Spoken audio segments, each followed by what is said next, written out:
Rappers most disturbing. Last interviews. From a rapper realizing his lifestyle isn't right but not changing, to another who just wants to make peace with his ops, today we have gathered for you the last interviews of rappers before their unfortunate murders. Foolio.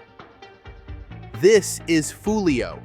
He was once a rising star from Jacksonville, but one thing he couldn't escape was his past. You see, unlike some fake gang rappers we have today, he was actually a gang rapper, and he eventually got caught up in the heat. About 3 years ago, in November 2021 to be specific, he was caught lacking, and his ops came to take him out. This failed assassination attempt took place outside his recording studio. Forensics carried out at the scene of the incident showed that over 100 rounds were used to shoot up the studio. You would expect that after such a near-death experience, he would probably become a bit more mature. Not Foolio, though. Instead, he hopped on Instagram Live to flex on his ops. In that clip, you would hear him brag about shooting back at his ops. Big niggas going blowing. Pop, pop, pop, pop. You didn't see nobody before? Hell no. I just see two niggas shooting. Choppers now, I see two niggas shooting. So they shooting at me. As they shooting, I'm like, boy, I had to locate where the shot was coming. I'm like, boy, what the fuck going on? Like, I'm dead. I know I'm dead. These niggas blowing like, so I lean back, up my gun, go to shooting back. I shoot my whole clip and shit. Yeah, surviving such a situation can be impressive for others involved in gang life. But the interviewer at Say Cheese had a lot to say. He even questioned why Foolio had failed to grow up and leave the streets behind. Let's cut Foolio some slack, though. He knew his ways were wrong and didn't want others to follow in his footsteps. After Foolio's brief speech about the hazards of his way of life, even the interviewer realized that Foolio understood the dangers of his lifestyle. But still, different interviewers didn't want to believe he was a lost cause. Here, another interviewer advises him to leave the streets. In one of the very last interviews he had, he let his insecurities about his time in Florida slip out. You know, is this a wake-up call for you? I ain't gonna count. This shit happen like often. Like, I ain't new to this shit, so I ain't gonna say it's a wake-up call, but it definitely like showing me I don't need to be in Jacksonville like that no more. I don't need to be chilling down there no more. I need to I got a whole house out of town, big ass house. I don't even be at my shit. I've been in fucking Jacksonville so much. So I think I just need to chill out for a minute, get back on my music shit. Sadly, though, Foolio allowed his overconfidence to lead him astray. On June 12th, while arriving for his birthday in Tampa, he made several mistakes. He kept revealing his live location at every point in time, making it very easy for his ops to track him. Later that same hour, gunshots became the music in the parking lot of the building where Foolio was currently staying. 4 different people got shot, including our overconfident Foolio. Death didn't give him another chance to escape like it did before. That's the sad story of how Foolio's pride led to his demise. Immediately after news of his death got out, his ops didn't even let a few hours pass by before they began dissing and disrespecting his name. A rapper named Ace dropped 2 diss tracks back to back. This just shows how dangerous being in the streets can be. Bloodhound, Lil Jeff. This is Bloodhound Lil Jeff. Jeff was an upcoming rapper who made a significant impact in the rap industry. His rapid rise to popularity shocked a lot of people. He became so popular so fast that even fans on the Chiricology Reddit began to talk about him. In fact, these people were saying he would be the next King Von. It was alleged that Jeff had even killed 10 people in the past. This particular Instagram Live raised the eyebrows of many. Interviewers were rushing into his DMs, eager to uncover the real story behind his statements during the live session. DJU TV was the lucky interviewer to grab his attention. Jeff and 3 other Bloodhound members appeared in the interview. DJU found a way to quickly steer the conversation to his Instagram Live, asking him what he meant by training killers. Stones, you not a killer unless you got 2 bodies. Exactly, now you get it. Damn, so that's real? Shit, real. So if a nigga caught a body on some self-defense shit, he's not a killer. Hell nah. You had to protect yourself. DJU also explained the risks of making such statements in public, going deeper to explain that this path could only lead him down two routes. It was as if DJU was speaking to deaf ears because Jeff immediately began to act differently. From that little conversation, one thing was obvious. Jeff had gotten angry.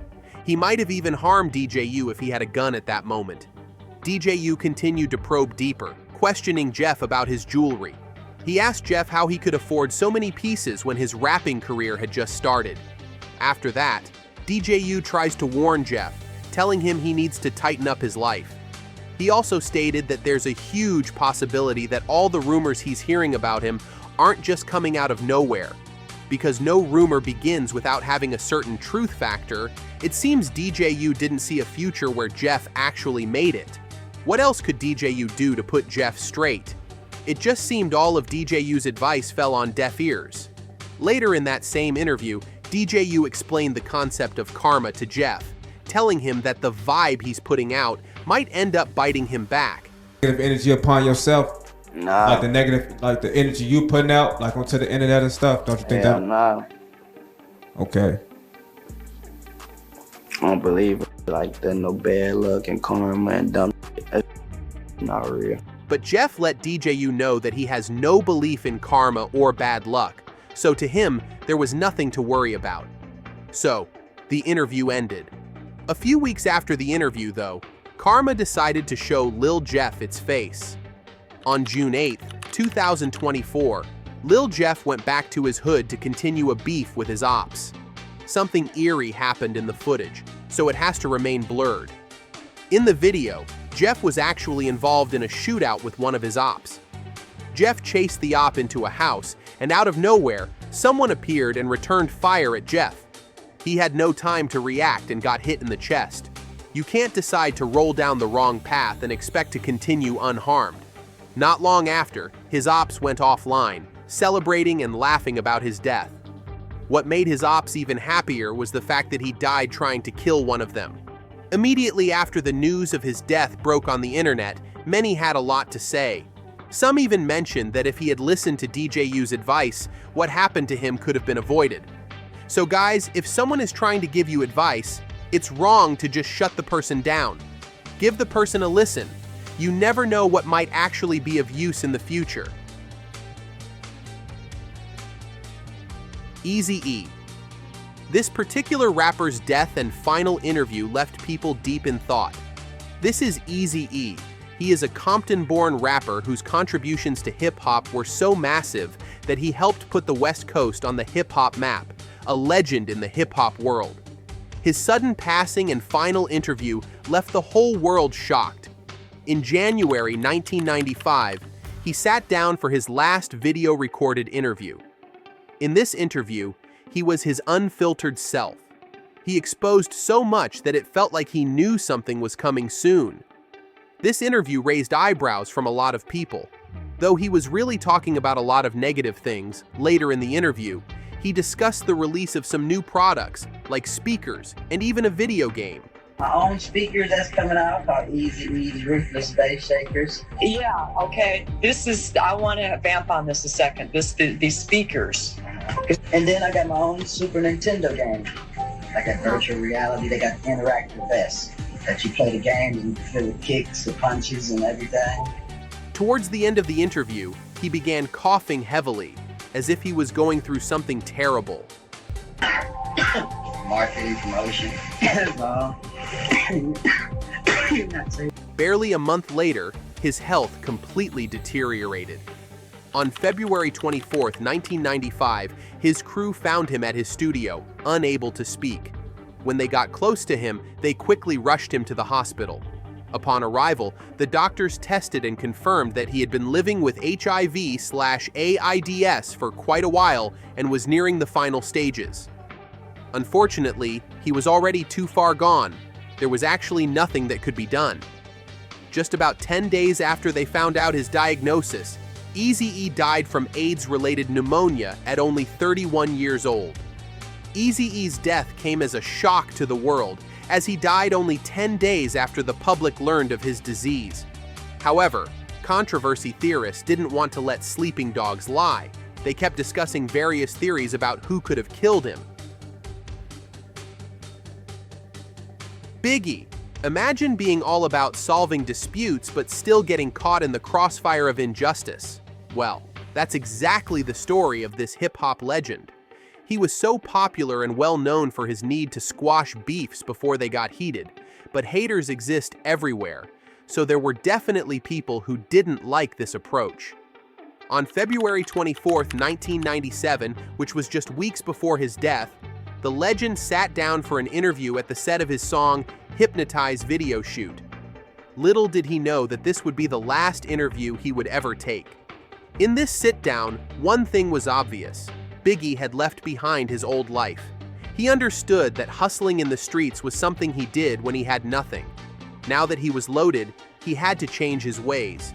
He embraced change, and he was loved by many for that. In this interview, he talked about his upcoming album, Life After Death. After that, he discussed the legend 2PAC's murder and how it really affected him as an individual. In the same interview, Biggie spoke about the violence plaguing hip-hop, explaining how dangerous the entertainment industry actually is. After that, he spoke at length about squashing beefs and bringing unity, all points he made from the perspective of someone who had been on both sides of the road.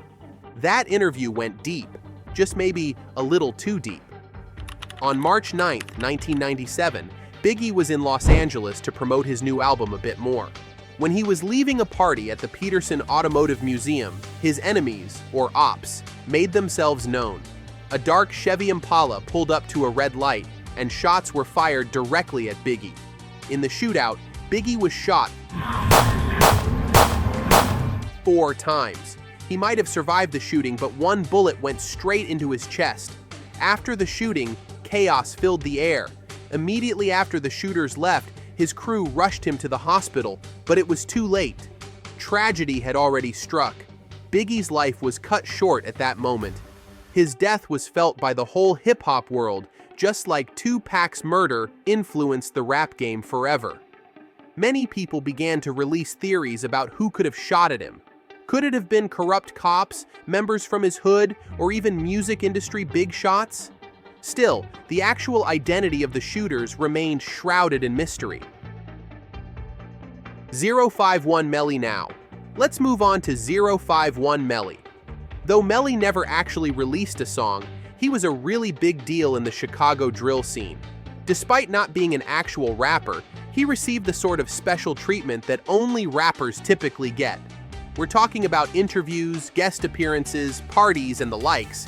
He was invited to it all. One day, Zach TV had an interview with Melly. During this interview, Melly talked about how he gets down in Chicago. Damn, he's quite extreme. Chicago. Nothing. I took this by myself. When they section by myself, I took it. They was outside. I was in there by myself. By yourself? Yeah, he lied on his interview. He said we was brawling. We had a fight in the hallway. Are you? Yeah. Melly turned the streets of Chicago inside out with his activities. Melly also had an eerie reputation for being one of the most famous gang members in the area. People didn't only respect him, they also feared him. Eventually, all the sins of his life caught up to him, and he ended up dying at a party. This is what happened. On an eerie day, THF caught Melly lacking at a house party with his friend. Melly was killed in a way similar to how most gang members are usually killed. While Melly and his friend were chilling, a car suddenly rolled by, shooting them down right there and then. Unfortunately, though, Melly's friend was killed, but Melly survived. And that wasn't the first time Melly had survived shootings. The universe seemed to present Melly with opportunities to change his ways, but he decided to remain fixated on the bad. As soon as he was strong enough to move, he made his way back to the streets. Surviving the shooting earned him even more reputation in the gang. Soon, he was back in action with full force. Not long after, his gang, 051, lost a member. This enraged Melly, and he decided to be the one to get payback. Here's the thing though, He was walking into a handicapped situation because it was two men who had laid his guy to rest, and Melly survived. Months after months, Melly kept racking up bodies like it was nothing. Another time, a friend of his from Gyro City got murdered, and this enraged him even more than the first time. Melly ended up having beef with a guy named 007 Nate. Here's where Melly began to make stupid errors. He shot at Nate's crib while Nate's newborn child and baby mama were inside. Thankfully, neither was hit, but still, Nate wanted revenge for the disrespect. In September 2019, the perfect opportunity was presented to Nate. Melly was attending a party hosted by two other gangs. Though he was warned that some of his ops would be present, that didn't stop him from going to the event. Nate eventually got the perfect shot and shot Melly in front of everyone at the party. Unlike the other times he was shot though, his luck had run out, and he died that night.